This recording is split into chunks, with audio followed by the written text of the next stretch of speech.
ओम गणेशाय नमः। ओम नमः शिवाय। मैं निखिल ज्योतिष आचार्य आप सभी का मेरे चैनल पर पुनः स्वागत करता हूं। आशा करता हूं कि आप सभी स्वस्थ होंगे। महादेव की कृपा आप सभी पर सदैव बनी रहे। ये वीडियो कन्या यानी कि वर्गों के लिए बहुत विशेष है, क्योंकि वीडियो है मंगल देवता के राशि परिवर्तन के बारे में। मंगल महाराज 28 जुलाई को राशि बदल के आपके 12वें घर को छोड़कर लग्न में ही आ जाएंगे और 13 सितंबर 2025 तक यहीं पर उनका प्रवास रहेगा। करीबन 1.5 महीने के लिए आपके लग्न भाव में गोचर करेंगे। ये उनका नॉर्मल एक टाइम होता है कि एक राशि में 1.5 महीना बिताते हैं, अनटिल कि वो अति वक्र ना हो या वक्र ना हो या फिर अतिचारी ना हो, तो चीज़ें थोड़ा बदल जाती हैं। मंगल एक बहुत विशेष ग्रह है। Leadership skills, confidence, self confidence, उत्साह, प्रॉपर्टी, रियल एस्टेट, भाई बहन, कन्विंसिंग पावर, मार्केटिंग, बहुत चीज़ों का कारकत्व तो मंगल के पास है। वो 2 भावों के स्वामी भी होते हैं। आपके लिए 8वें घर के स्वामी हैं और 3रे घर के स्वामी हैं, और इसके साथ ही उनकी 3 दृष्टियां भी होती हैं। उनकी एक चौथी दृष्टि है जो आपके 4थे घर पर पड़ेगी, एक 7वीं दृष्टि है जो आपके 7वें घर पर पड़ेगी, और एक 8वीं दृष्टि है जो उनकी अपनी खुद की राशि यानी कि मेष पर पड़ेगी, 8वां भाव। तो इसका भी प्रभाव काफ़ी होगा। और इसके साथ ही यहाँ पे मंगल और शनि समसप्तक योग में रहेंगे, दोनों आमने सामने रहेंगे। विस्फोटक योग होता है एक प्रकार का ये। इसके कुछ अच्छे इम्प्लीकेशंस भी होते हैं, कुछ बुरे इम्प्लीकेशंस भी होते हैं। मैं हमेशा कहता हूँ Mangal Shani constructive as well as destructive, तो इसका भी काफ़ी प्रभाव पड़ेगा। और इसके साथ ही बृहस्पति और केतु भी यहाँ पे मैंने अंकित करे हुए हैं। उसका कारण क्या है? क्योंकि ऑलरेडी एक ऐसा भाव था जिस पर 3 ग्रहों की दृष्टि थी, लेकिन अब मंगल के आने से 4 ग्रहों का दृष्टि का प्रभाव उस भाव पर आ जाएगा, और वो भाव है आपका चौथा, जहाँ पर मंगल की दृष्टि है चौथी, केतु की 5वीं, बृहस्पति की 7वीं, शनि की 10वीं। तो चौथा भाव अति प्रभावित हो गया है। तो इस वीडियो में हम यही सब चर्चा करेंगे कि मंगल का परिवर्तन, मंगल शनि समसप्तक योग, चौथे घर पर प्रभाव, मंगल की दृष्टियाँ, ये सब क्या रिजल्ट लेकर आएगा। यदि आपकी लग्न राशि या चंद्र राशि कन्या है, दोनों ही गाइडेंस के लिए राशिफल को देख सकते हैं। जहाँ से ज़्यादा सूट करता है, रिलेट करता है, वहाँ से देखिए। व्यक्तिगत तौर पे मेरा मानना है लग्न से देखेंगे तो अच्छा। इनकेस नहीं पता है लग्न राशि, तो आप अपनी चंद्र राशि से भी इसको देख सकते हैं। शुरू करते हैं। सबसे पहले लग्न में मंगल का आना कैसा होता है। लग्न में मंगल का आना ठीक ठाक होता है। कुछ अच्छा प्रभाव भी होता है, कुछ बुरा प्रभाव भी होता है, उस पर हम आएंगे। लेकिन सबसे पहले उनका स्वामित्व, उनका अष्टमेश होना और उसके नाते लग्न में आना बहुत अच्छा नहीं होता। अष्टमेश का लग्न में आना और मंगल की ऊर्जा यानी कि जीवन में थोड़ी जो व्यवस्था है वो बिगड़ जाएगी। जो बैलेंस है जीवन का, एक जो लय है जीवन की, वो अगले 1.5 महीने के लिए बहुत उथल पुथल भरी रहेगी। यानी कि एक बैलेंस नहीं पा पाएंगे, अनिश्चितता रहेगी, स्टेबिलिटी का अभाव रहेगा। अष्टमेश का लग्न में आना यूजुअली अच्छा नहीं माना जाता। किसी की कुंडली भी अगर ऐसी है कि अष्टमेश लग्न में है, भले ही वो व्यक्ति कितना अच्छा कर ले अपने जीवन में, उसके जीवन में सदैव एक अनसर्टेनिटी, एक इनसिक्योरिटी बनी रहती है। वैसे ही जब अष्टमेश लग्न भाव में है, गोचर में हम बात कर रहे हैं, तो उनका लग्न में आना जीवन में बहुत अनिश्चितता लेके आएगा। और मंगल क्योंकि एक गतिमान ग्रह है, एक गति प्रदान करने वाले ग्रह हैं, एक ऊर्जा के भंडार हैं, तो ये अष्टमेश का स्वामित्व और मंगल का अपना जो तत्व है, अग्नि तत्व है, अग्नि तत्व के ग्रह हैं, ये जैसा मैंने कहा ना, जीवन में उथल पुथल क्रिएट कर देगा। आप बहुत कुछ करना चाहेंगे लेकिन अधिकतम उसमें गलत चीज़ों को ट्राई करेंगे। मंगल का लग्न में आना और अष्टमेश होना यानी कि एग्रेशन बहुत रहेगा, और अपने एग्रेशन पर ना कंट्रोल कर पाना, ये इस 1.5 महीने में आपको कई बार दिखेगा। और उसके कारण पर्सनल लाइफ हो या प्रोफेशनल लाइफ हो, दोनों में ही प्रॉब्लम्स देखने को मिलेंगी। उनका एक भाव तीसरा भी है, इसके नाते उनका लग्न भाव में आना फिर भी ठीक है। 3रे घर के स्वामी मंगल जब लग्न में है तो ऊर्जा बढ़ती है, कॉन्फिडेंस बढ़ता है, अपने ऊपर विश्वास बढ़ता है, व्यक्ति कुछ नई चीज़ें कर पाता है, सोच पाता है, इम्प्लीमेंट कर पाता है, सीख पाता है और अपनी प्रॉब्लम्स को सॉल्व कर पाता है। तो तीसरे घर का स्वामित्व तो ठीक है, लेकिन अष्टमेश का स्वामित्व थोड़ा सा प्रॉब्लम्स क्रिएट कर रहा है। इस 1.5 महीने में आपको यात्राओं का भी मौका मिलेगा। इस 1.5 महीने में आपके कई विलंबित कार्य भी पूर्ण हो पाएंगे। बस एक अस्थिरता का माहौल रहेगा, कुछ भी बहुत स्टेबल नहीं दिखेगा, कुछ भी बहुत कंसिस्टेंट नहीं दिखेगा, और एक जैसे मैंने कहा ना, अव्यवस्था या अव्यवस्थित जीवन रहने वाला है। मंगल का अपने आप में लग्न में आना कुछ अच्छी चीज़ें लेकर आता है। कॉन्फिडेंस बढ़ता है व्यक्ति का, व्यक्ति प्रॉब्लम सॉल्वर बन जाता है, व्यक्ति अपने उसकी जो लीडरशिप स्किल्स हैं वो दिखा पाता है, मार्केटिंग स्किल्स दिखा पाता है। मंगल प्रॉपर्टी के कारक हैं, तो उनका लग्न भाव में आना प्रॉपर्टी संबंधित कार्यों में सफलता दिलाता है। व्यक्ति अपने स्किल्स पर बहुत भरोसा करना शुरू कर देता है। But at the same time Mangal जब लग्न में आते हैं तो एग्रेशन, इरिटेशन, जल्दबाजी, इम्पल्सिवनेस, बहस, भाई बहनों से झगड़े, कलीग से झगड़े, ये चीज़ें भी बहुत बढ़ जाती हैं। और क्योंकि वो अष्टमेश हैं और छठे घर के स्वामी वक्री शनि से दृष्ट हैं, ये इंजरीज का भी योग बनाता है कि आपको कोई चोट भी लग सकती है। तो यहाँ पे मंगल का लग्न में आना कुछ अच्छे रिजल्ट भी दे रहा है, कुछ बुरे रिजल्ट भी दे रहा है। शनि मंगल के समसप्तक की ही बात कर लेते हैं, जो एक इम्पॉर्टेंट टॉपिक है। शनि जहाँ पंचमेश है वहीं मंगल अष्टमेश है।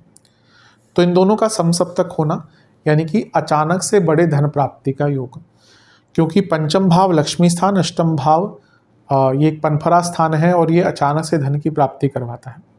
तो इन दोनों का समसप्तक योग अचानक से बड़े धन की प्राप्ति, स्पेशली बिजनेस में बड़े धन की प्राप्ति दिखाता है, क्योंकि शनि जो है वो सप्तम से 11वें के स्वामी भी हैं और मंगल जो है वो सप्तम से दूसरे के, तो सप्तम से लाभ, सप्तम से धन के स्वामी समसप्तक में है। तो बिजनेस में बहुत बड़ा लाभ यहाँ पर आपको प्राप्त हो सकता है।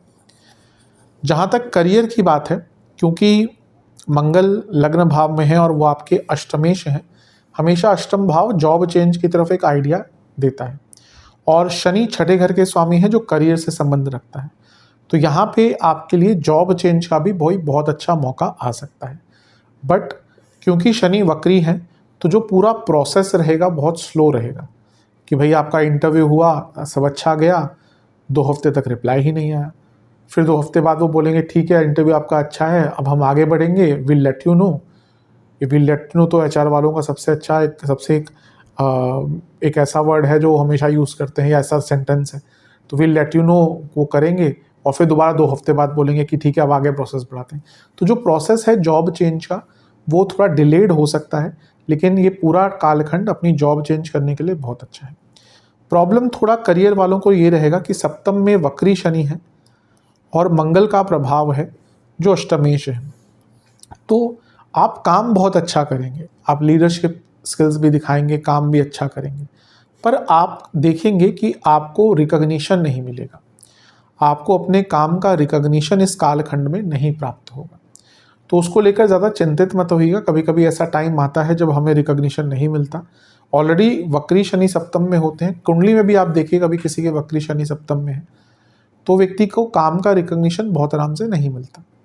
और यहाँ पे क्योंकि वक्री शनि गोचर में सप्तम में है और अष्टमेश का प्रभाव है, क्योंकि मंगल तीसरे घर के स्वामी है, तो आप बहुत अच्छा काम करेंगे, स्किलफुल काम करेंगे, पर जैसा मैंने कहा ना कि रिकॉग्निशन कार्य क्षेत्र में नहीं मिलेगा। बिजनेस में तो जैसा मैंने कहा बहुत अच्छा है। बिजनेस में जब मंगल, देखिए मंगल शनि एक विस्फोटक योग होता है, तो अगर अपने बिजनेस में कुछ बड़े चेंजेस लाने हैं, स्ट्रक्चरल चेंजेस, आपको नई मशीनरी लानी है, नया मैन पावर, नई टेक्नोलॉजी, रॉ मटेरियल बदलने हैं, इन सब के लिए बिजनेस में बहुत लाभ प्राप्त होगा।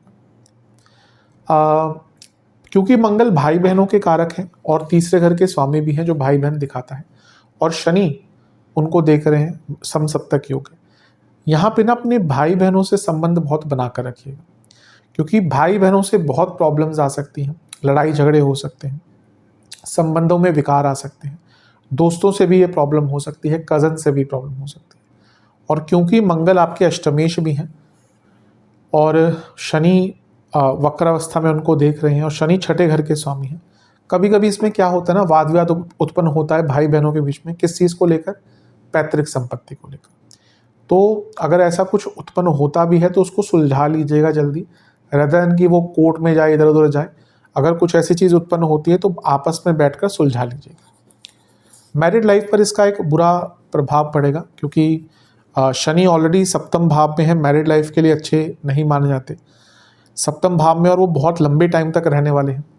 और मंगल जो है वो अष्टमेश है, तो उनका लग्न में आना पहला तो मंगल दोष बनाता ही है, और उनका सप्तम को देखना जहाँ पे वक्री शनि है जो सप्तम से 12वें के स्वामी है, मैं हमेशा कहता हूँ छठा भाव सेपरेशन करवाता है। तो ऑलरेडी कई कन्या, मैं सबकी बात तो नहीं करूँगा ऑब्वियसली, लेकिन जिनकी कुंडली थोड़ी सी पीड़ित है वैवाहिक जीवन को लेकर, उनके लिए तो बहुत टफ टाइम होने वाला है, क्योंकि मंगल दोष भी बन गया, सप्तम में वक्री शनि है, मंगल की दृष्टि आ गई। तो जो थोड़ी सी संभावना बची थी ना कि चलो रिलेशनशिप को ठीक कर सकते हैं, वैवाहिक जीवन को ठीक कर सकते हैं, वो संभावना भी खत्म हो जाएगी। तो बहुत ज़्यादा केयरफुल रहना है आपको। मंगल का सप्तम पर प्रभाव पति पत्नी के बीच में झगड़े और लाइफ पार्टनर के की इंजरी का भी कारक बन जाते हैं। क्योंकि सप्तम भाव आपकी इमेज का है और शनि बैठे हैं वक्री और मंगल देख रहे हैं, अपनी इमेज को लेकर बहुत कॉन्शियस रहिएगा, क्योंकि कुछ लोग आपके पीठ पीछे आपकी इमेज को ख़राब करने की कोशिश करेंगे। तो बहुत चौकन्ने रहिएगा, कुछ ऐसा बात कोई बोलता है, कोई करता है, तो उसको काउंटर करने की तैयारी रखिएगा। मंगल तीसरे घर के स्वामी हैं, लग्न भाव में बैठे हैं, ये साफ दिखाता है कि अगर आप, और शनि का प्रभाव भी है, अगर आप कुछ स्किल वाइज सीखना चाहते हैं तो ये पूरा 1.5 महीने का टाइम बहुत अच्छा है।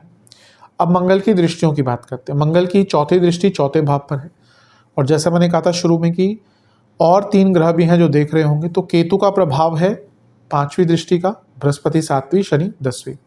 तो चौथे घर पर इतने सारे ग्रहों का प्रभाव ये साफ दिखाता है, क्योंकि मंगल प्रॉपर्टी के कारक है और चौथा घर प्रॉपर्टी का है, और बृहस्पति चौथे घर के स्वामी चौथे घर को देख रहे हैं। तो अगर आप कोई प्रॉपर्टी लेना चाहते थे, मंगल का लग्न में आना भी अंकित करता है, और क्योंकि चौथे भाव पर प्रभाव है, अगर आप कोई प्रॉपर्टी लेना चाहते हैं उसके लिए बहुत अच्छा योग है। 12वें घर से केतु देख रहे हैं, कोई प्रॉपर्टी बेचने के लिए भी बहुत अच्छा योग है।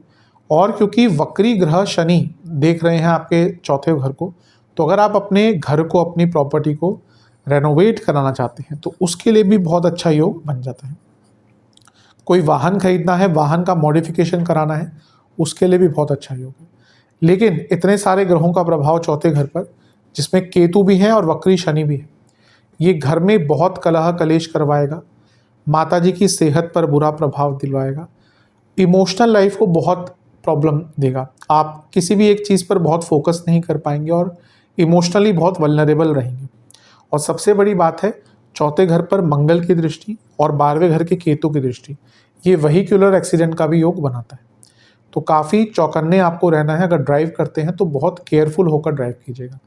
ज़्यादा चीज़ों को इमोशनल होकर मत देखिएगा, क्योंकि यहाँ पे बहुत चांसेस है कि आपके जो डिसीजंस होंगे वो इमोशनल लेवल पर ज़्यादा होंगे, और इसके कारण एक बुरा प्रभाव आपको मिल सकता है। तो इमोशंस में बह के नहीं, लॉजिकल और तथ्य पर आधारित आपको डिसीजंस लेने हैं। घर पे खर्चा भी बहुत हो सकता है, तो खर्चे को भी कंट्रोल करके चलेंगे तो अच्छा है। माताजी की सेहत का तो आपको बहुत ज़्यादा ध्यान देने की आवश्यकता है। घर में चोरी होने की संभावना, वाहन चोरी होने की संभावना बहुत ज़्यादा यहाँ पे बन जाती है। मंगल का प्रभाव सप्तम पर है, शनि पर, इनकी तो हम चर्चा कर ही चुके हैं, तो बहुत ज़्यादा नहीं जाएंगे। लेकिन हाँ, क्योंकि शनि पंचमेश भी हैं, तो जो लोग रिलेशनशिप में हैं उनके लिए काफ़ी प्रॉब्लम्स आ सकती हैं, क्योंकि ऑलरेडी वक्री हैं और अष्टमेश यानी कि मंगल देख रहे हैं, तो ये रिलेशनशिप में एक अनिश्चितता लेकर आएगा, रिलेशनशिप में बहुत अनक्लैरिटी आ सकती है। स्टूडेंट्स के लिए फिर भी ठीक है, क्योंकि मंगल का प्रभाव पंचमेश पर है, जो बता रहा है कि स्टूडेंट्स को जो मंदता उन्होंने फेस करी थी उससे निकलने का मौका मिल सकता है। स्पेशली रिसर्च बेस्ड स्टूडेंट्स के लिए अच्छा है, क्योंकि मंगल अष्टमेश हैं और लग्न में बैठकर पंचमेश को देख रहे हैं, तो रिसर्च बेस्ड स्टूडेंट्स के लिए अच्छा है। लेकिन ये है कि पंचमेश शनि पर मंगल की दृष्टि, जो अष्टम के स्वामी है मंगल, यानी कि ध्यान बहुत भटकेगा स्टूडेंट्स का। तो स्टूडेंट्स को अपने ध्यान पर बहुत कंट्रोल करना है, यानी कि फोकस, जहाँ पे गलत जगह पर एक बार फोकस गया, फिर वहाँ से टाइम मैनेजमेंट हो, रिसोर्स मैनेजमेंट हो, सब कुछ ही खराब होगा। अब आते हैं मंगल की दृष्टि जो है अष्टम पर। मंगल अष्टम भाव को देख रहे हैं जो उनका खुद का भाव है। अष्टम भाव मिला जुला प्रभाव देता है, इसके कुछ अच्छे प्रभाव भी होते हैं, नेगेटिव भी होते हैं।